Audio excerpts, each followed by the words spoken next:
everybody. Oh gosh, it has been ages since I've done a video. I've just been really busy. I like to do my videos in my studio, in the teaching studio, and honestly I have hardly had a moment to where there hasn't been people in here using the space. So, you know, here we are, I'm in the space. I just tried to do a video a minute ago and somebody came to drop off their pottery, so I'm doing it all again now. Anyway, fingers crossed we can get through. Let's see what happens. I've been having great fun making little like component part candlesticks. So I've got red earthenware all over my hands, so I'll probably get it on here. So these I just made yesterday, so they're not fired. They've just got white slip on, but they're leather hard. They're just really good fun to make, and I was thinking, oh, you know, the dark days are, you know, nights are drawing in and everything. I don't want to say dark days, that sounds a bit ominous, doesn't it? But you know what I mean. We could light some more candles maybe and have a nice time lighting candles. So basically they're just component parts. So this one's just like 2 thumb pots and a little thin piece of slab joined together. This one is like two thumb pots joined together to make like a trapped air kind of pebble type thing. And then just with 2 continuous, with no seam cylinders. Can't get my words out, but that's not unusual. And there's some more in the background there. I've just been playing around with bits and pieces and component parts, gluing them all together, jamming them together, and just seeing, you know, what we can make out of lots of little bits and bobs. So the first thing I want to just remind you about is the continuous, you know, not, I don't know why I keep saying continuous, it's not continuous, it's just like a cylinder that doesn't have a seam, a seamless cylinder, not a continuous cylinder. Anyway, oh, my brain is scrambled, I tell you.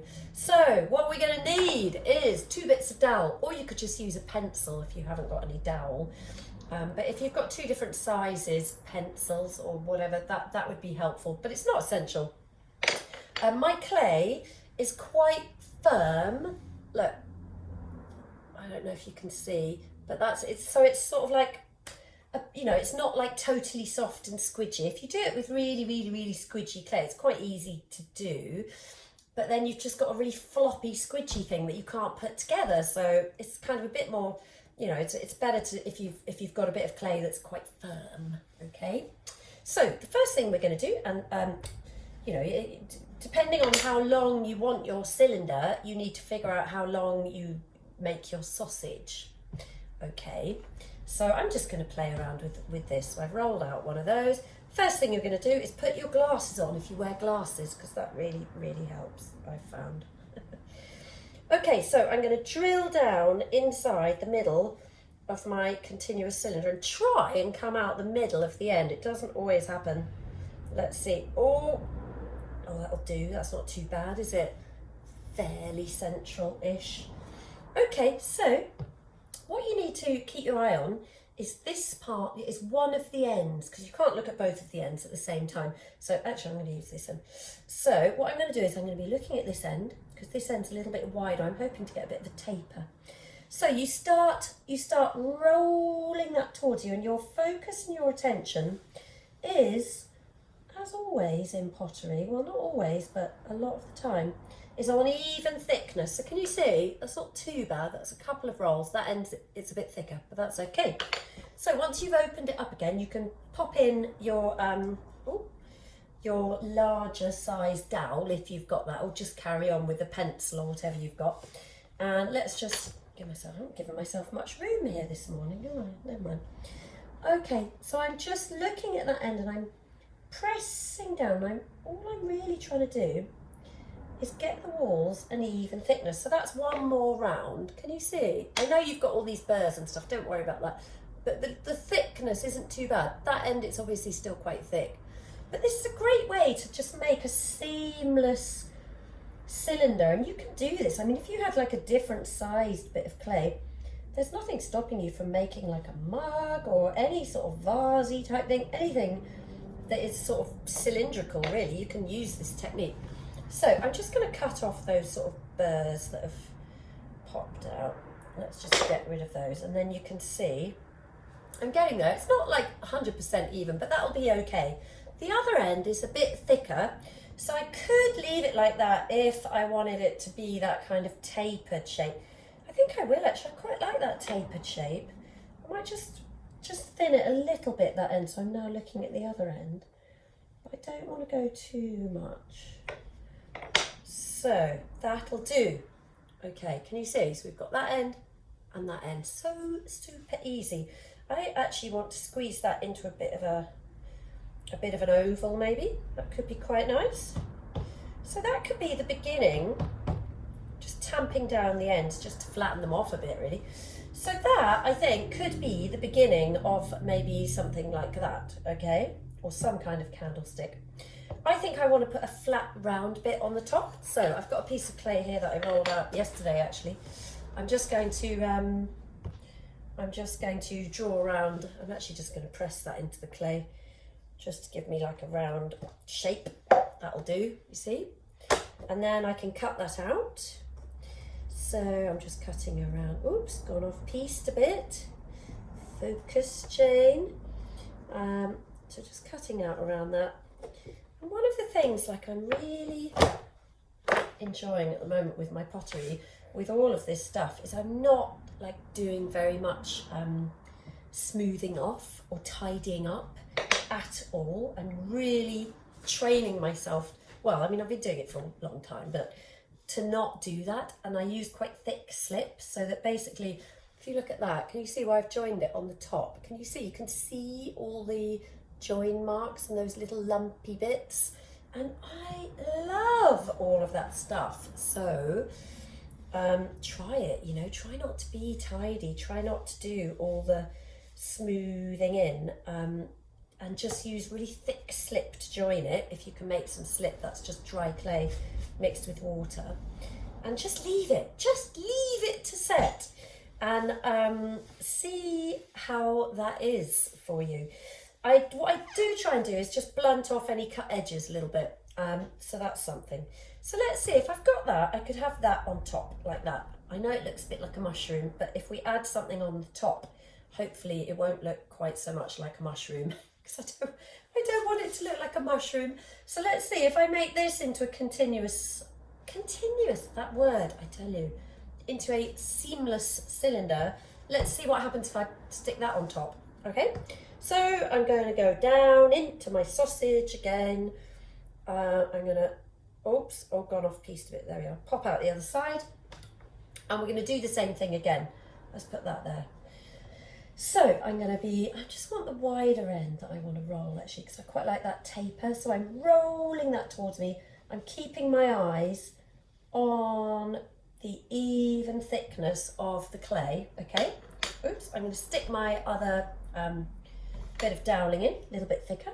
Just makes it a bit easier if you go up in size. And if you had a little bit bigger one, you know, you could keep on going until you're sort of, you know, at rolling pin sized doweling and upwards. Okay, so that's quite even. And that end's kind of okay as well. So I quite like the taper as well of that. So how are we doing for time? Oh, we're okay for time. Right, I'm just going to cut off those little sticky up bits. Let's get rid of those. Okay. Let's have a look. So if I just get that, this is what I mean, you can just like play around. Let's just get that a bit level. So even that could be like, just, that could actually be all right, just like that, you know, just very, very simple. Or maybe we could give it, hold on, let me just give myself a straight bit of clay.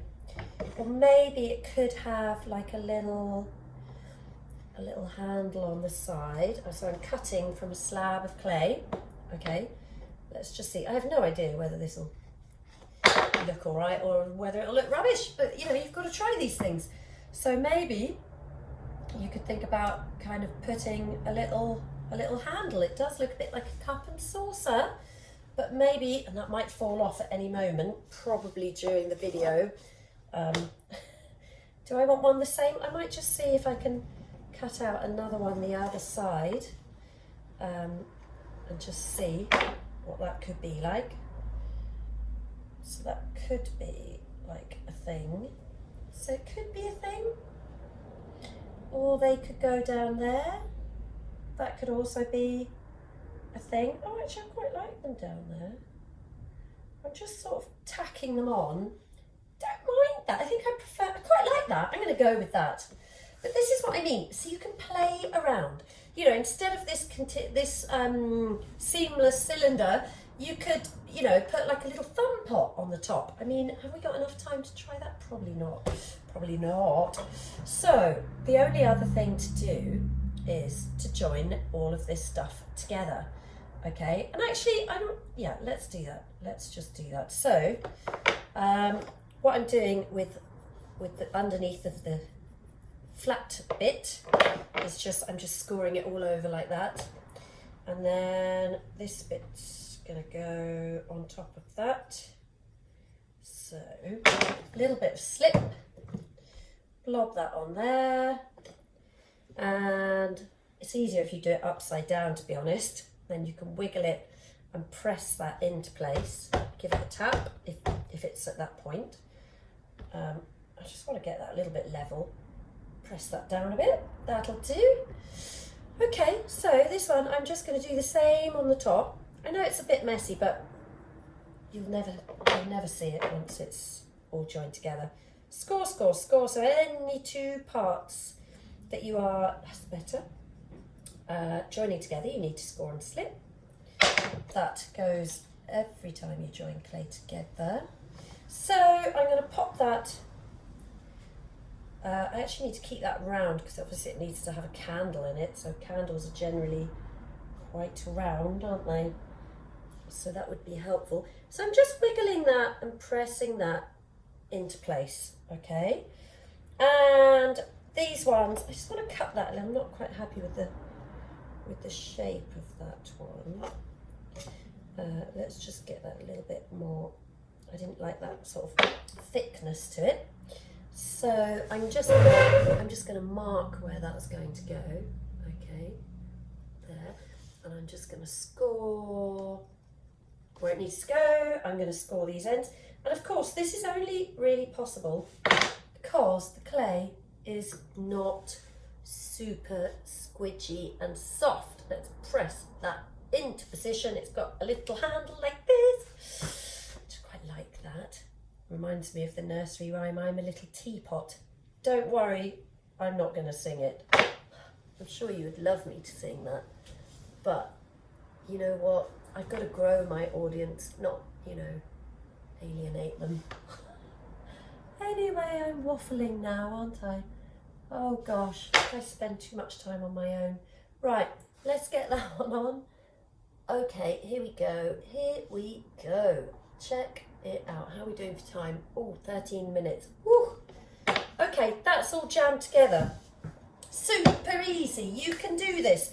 This is one I made earlier on that I haven't joined together yet. Same kind of thing. You know, as I was saying, this bit is just two thumb pots joined together, and the two seamless cylinders. They're all made in the same kind of way. Thumb pot, flat piece of clay, thumb pot. This is seamless cylinder, two flat piece of clay, flat piece of clay, another flat piece of clay curled around, and these are just flat pieces of clay all joined on.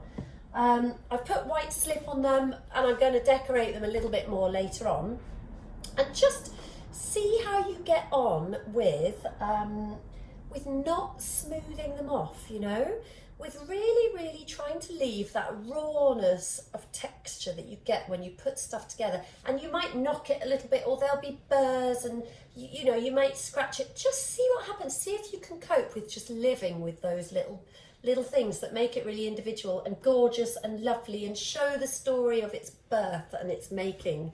You know, because I think that I love all of that stuff. Just see if you can live with it. It's good.